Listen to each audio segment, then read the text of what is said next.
Ikibazo cy'umwihariko cy'umutwe wa M23 cyitwa u Rwanda, natangira mvuga ko icyambere nta ruhare na rumwe u Rwanda cyangwa se ingabo z'u Rwanda zagize mu gushinga uwo mutwe cyangwa se kugira ngo uwo mutwe ubeho.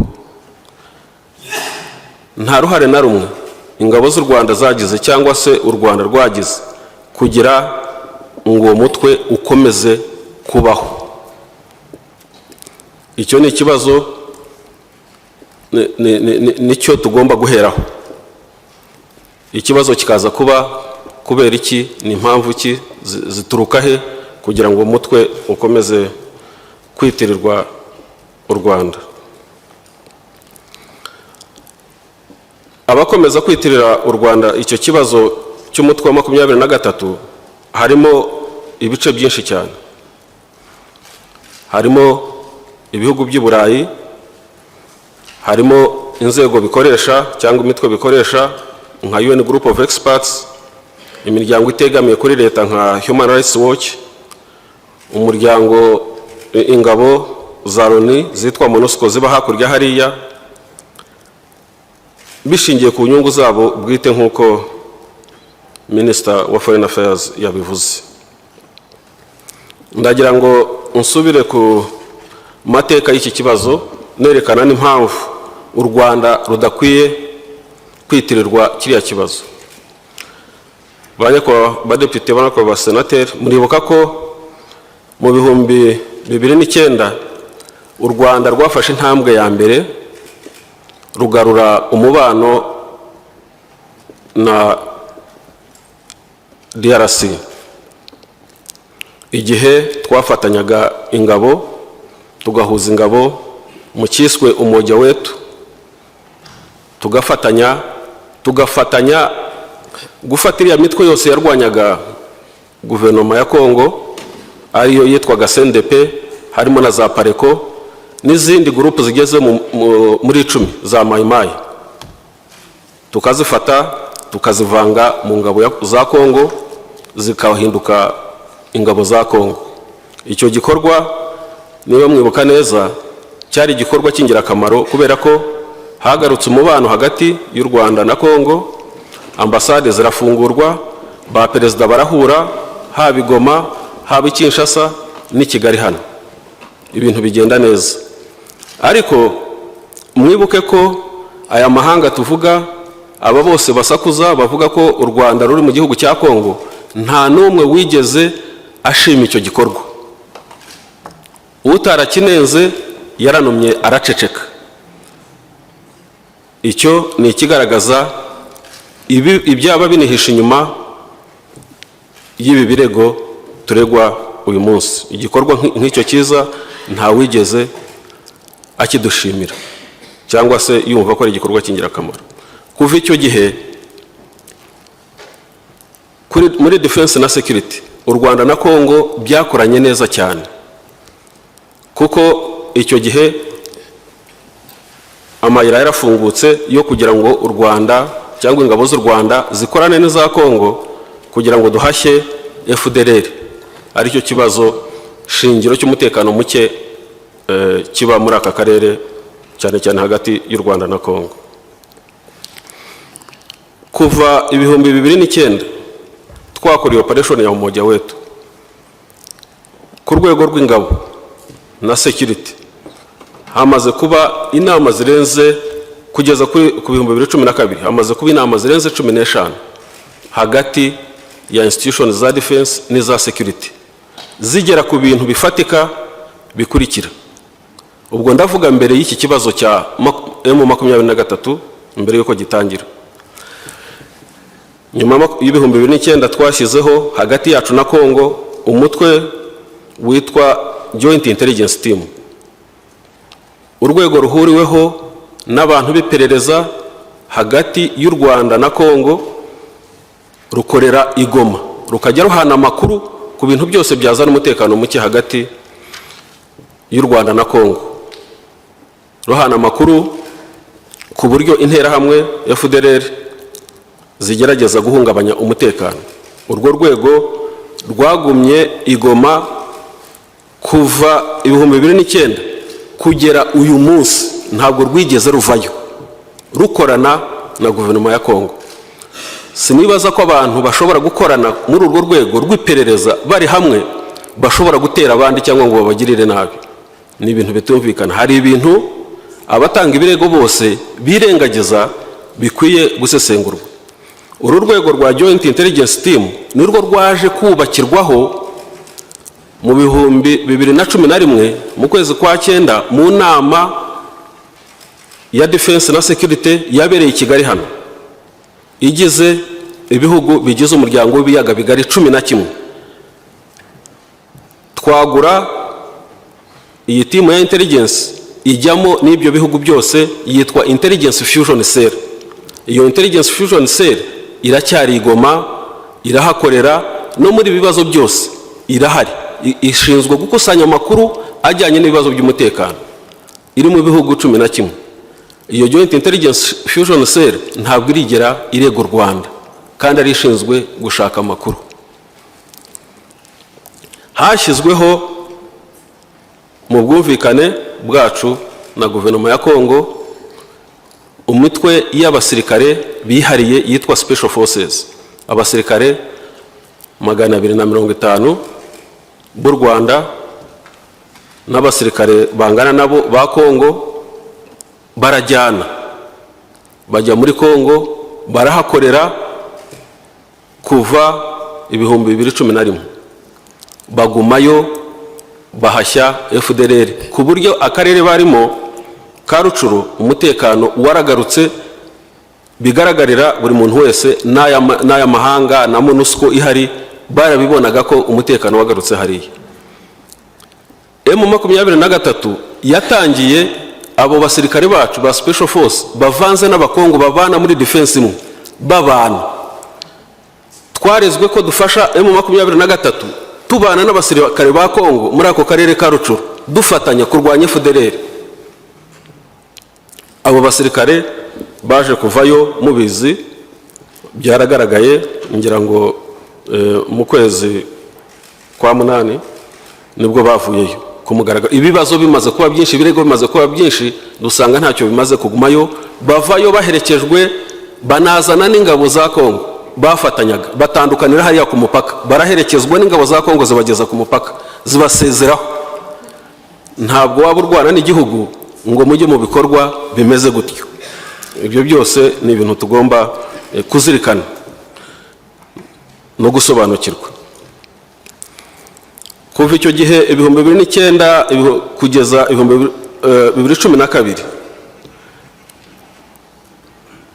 aho ibirego bitangiriye M23 itangiye, haje kujyaho umutwe twise Joint Verification Mechanism ugamije kureba hagati y'u Rwanda na Congo ese ibyo birego bishingiye hehe.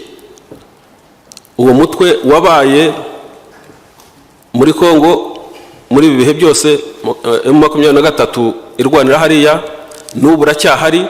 Uwo mutwe waje kubakirwaho wongerwamo abandi bagize uyu muryango w'ibihugu 11 w'akarere k'ibiyaga bigari. Ibihugu 11 nabo bazanamo abandi, tuyita Expanded Joint Verification Mechanism. Barahari. Joint Verification Mechanism ishinzwe kureba ibibazo aho bituruka.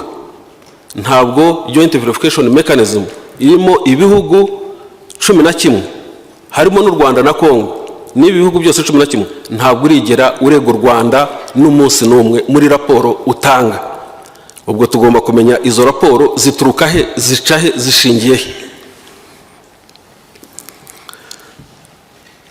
Ndagira ngo noneho by'umwihariko nsobanure uko iyi M23 yatangiye n'uruhare Defense na Security nk'ingabo twagize mu kugira ngo dufashe bagenzi bacu b'abanyekongo kugira ngo iki kibazo kirangire kitagombye kuba intambara nk'uko yagenze.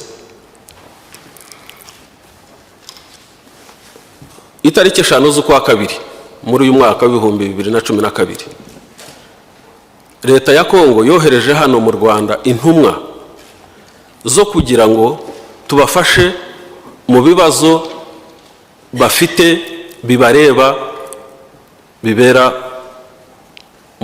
muri Congo y'Uburasirazuba. Ntabwo umuntu yaza kugusaba ubufasha anakubwira ko afite ikibazo ngo nyuma ahindukire akwitirire ko ari wowe wateye ikibazo. Ntabwo umuntu yaza kugusaba ubufasha ngo umufashe mu kibazo afite atagufitiye icyizere. Uko icyo cyizere gihindukamo ibirego ni ikibazo umuntu agomba kwibaza. Itariki 5 baje batubwira ko bafite ikibazo. Batubwiraga ko bafite ikibazo cyuko bashaka gukura abasirikare babo bari muri FARDC mu ngabo z'igihugu bavuga ururimi rw'ikinyarwanda kugira ngo bakure muri Kivu babajyane mu province yandi ya Congo. Icya kabiri batubwiye ko bafite ikibazo cy'amahanga abasaba gufata no gufunga muri ICC umujenerali wabo witwa Bosco Ntaganda. Tubabaza uburyo bashaka ko tubafashamo. Ese dufate Ntaganda tuze tumufate ku ngufu? Ese abasirikare mukura muri Kivu murashaka ngo tubafashe iki muri logistique? Se batoya bati dushingiye ku bushuti, dushingiye ku mateka dufitanye, haba mu bibazo haba mu byiza, dore na umoja wetu 2009 mwaradufashije muvanga CNDP kandi abasirikare bakomoka muri CNDP, mufitanye n'ubuvandimwe, natwe turabavandimwe, twese turumvikana turakorana bishingiye no kuri za mekanizmu nababwiye mbere twashyizeho. Bati turumva tutabikora twenyine tudafite inkunga yanyu. Tuti murashaka ko tubikora gute?